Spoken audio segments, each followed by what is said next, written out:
दोस्तों हमने अपने दुकान पे एक पोस्टर चिपकाया हुआ है कि मोबाइल अपडेट कराएं मात्र 17 रुपये में।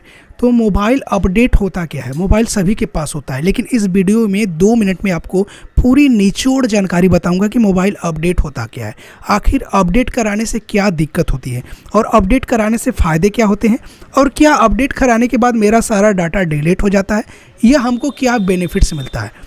हम आपको बता दें कि हर एक फ़ोन में मोबाइल अपडेट ज़रूर रहता है, और जब आप सेटिंग पे क्लिक करेंगे तो उसमें मोबाइल अपडेट सिस्टम अपडेट ज़रूर रहता है। अब ये मोबाइल अपडेट सिस्टम अपडेट अगर आप फर्स्ट टाइम मोबाइल ख़रीदते हैं तो वहाँ पे मिलता है 2 GB 3 GB, आजकल जितने स्टोरेज है रैम है उसके अनुसार मोबाइल अपडेट मिलता है। तो उसको अपडेट करना इम्पोर्टेंट होता है।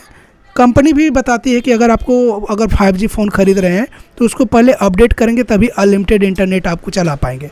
तो फ़ोन को अपडेट करना अनिवार्य हो गया, लेकिन आपने अपडेट कर लीजिए 3 GB 4 GB 2 GB जो भी था आपने अपडेट कर लिया, और अपडेट करने के बाद आप ध्यान दिए होंगे कि तुरंत ही आपको एक ऑप्शन मांगता है इंस्टॉल नाउ।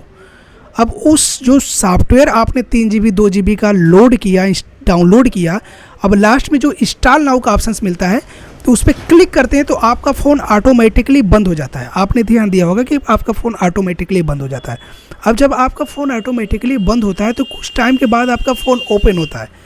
तो वो इंस्टॉल नाउ जो किए तो जो आपका मोबाइल है, जैसे कि जिस भी कंपनी का है, वो जो सॉफ्टवेयर होता है उस मोबाइल में जितनी भी सारे एप्लीकेशंस होती हैं, जितनी भी सेटिंग होती है, जितने भी फंक्शंस होते हैं, उसको कंपनी जब चेंज करती है तो आपके फ़ोन में इंटरनेट के माध्यम से सॉफ्टवेयर अपडेट दे देती है। अब आपने इंस्टॉल किया, फिर से फ़ोन ओपन हुआ, आपका कुछ भी नहीं उड़ेगा, लेकिन कुछ फंक्शंस जो है चेंज हो जाते हैं, अपडेट हो जाते हैं। समझ गए? इसको मोबाइल अपडेट करना बोलते हैं। अब आपने क्या एक बार अपडेट कर लिया तो फिर आपको फ़ोन अपडेट नहीं करना चाहिए? क्या कंपनी फिर से अपडेट करने का ऑप्शन नहीं देती है? तो आप फिर अगर 1-2 महीने बाद जाकर वहीं पे सॉफ्टवेयर अपडेट सिस्टम अपडेट पे चेक करेंगे तो पुनः आपको अपडेट का ऑप्शन मिल जाएगा। हाँ, जितना 2 GB 3 GB का था उससे कम मिलेगा, तो वो कुछ फंक्शंस को अपडेट करने के लिए फिर से आपको मिल जाता है सॉफ्टवेयर अपडेट करना। तो आप फिर से उसे अपडेट कर लें, इंस्टॉल नाउ पे क्लिक कर लें। अब देखिए यहीं पे माजरा आता है कि क्या हमको बार बार अपने फ़ोन को अपडेट करना चाहिए? अपडेट करने से आपका कुछ भी दिक्कत नहीं होगा, लेकिन एक सुनने के लिए मिला था हमको कि जो फ़ोन होता है, फ़ोन लास्ट में जो फ़ोन स्लो हो जाता है उसका मेन रीज़न होता है सॉफ्टवेयर अपडेट।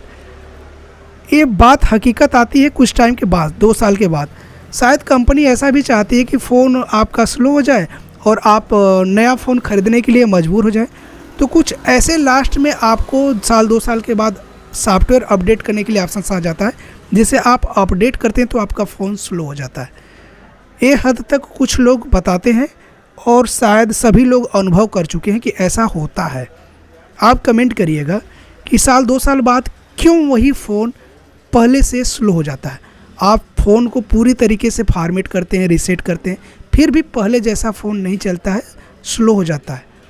उसका मेन रीज़न्स मुझे यही लगता है कि कंपनी चाहती है कि मेरा नया मॉडल ज़्यादा से ज़्यादा सेल हो।